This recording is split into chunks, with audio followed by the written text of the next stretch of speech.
Lula vem batendo nessa tecla há muito tempo, né? Lembrando aí que desde os tempos coloniais, nações mais ricas vão até as nações mais pobres, exploram, tiram o que querem e não pagam a conta, deixam a sujeira toda para os países mais pobres limparem depois sozinhos. Essa fala, inclusive, do Lula, dialoga muito com uma outra coisa que ele disse durante esse encontro em Joanesburgo, a respeito da situação dos Estados Unidos como líderes nessa guerra da Ucrânia. Ele questionou muito essa questão, essa proeminência, e questionou, inclusive, a ONU, dizendo que talvez esses grupos que existam hoje não sejam suficientes mais no contexto que a gente tem hoje em relação aos demais países do mundo. E isso, obviamente, dialoga profundamente com a questão dos BRICS, formados por Brasil, Rússia, Índia, China e África do Sul. Ou seja, a gente não está falando dos Estados Unidos, a gente não está falando de Europa, mas a gente está falando de um grupo cada vez mais relevante. Então, no centro dessa discussão está a questão da expansão ou não dos BRICS. 23 países já falaram formalmente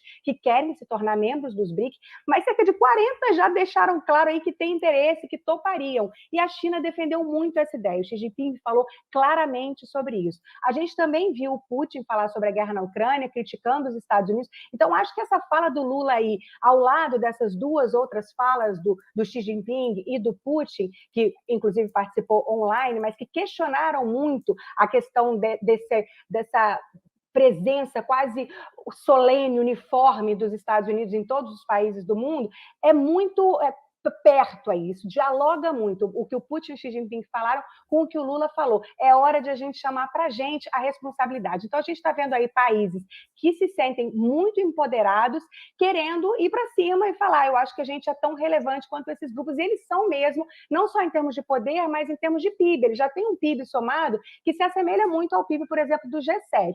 Mas qual é o problema? O problema é que os BRICS já existem há cerca de 2 décadas, a África do Sul entrou em 2010, é o 15º encontro, eles hoje sabem desse poderio, mas no fim a gente vê que o grupo não está entregando muito, não está trazendo muito resultado. Qual o objetivo do grupo? Quando ele foi fundado, a ideia era aumentar o comércio entre esses países, torná-los mais proeminentes, mas a verdade é que no agregado, o índice de crescimento desses países até cresceu nesse período. Então, o que o grupo, o que os BRICS estão trazendo? Agora é diferente? Agora eles podem não só conquistar esse crescimento individualmente, mas como grupo, como bloco? Então, é isso que a gente vai ver aí se desenrolar nos próximos dias. É também um encontro interessante para a gente observar essa reestrutura aí geopolítica internacional. Eu sei que isso é meio controverso, mas é um momento interessante da gente observar isso, principalmente por causa da questão da China e da Índia. A gente tem ouvido o mundo inteiro prestar muita atenção nesse discurso de desdolarização, né? Nessa ideia de os BRICS desenvolverem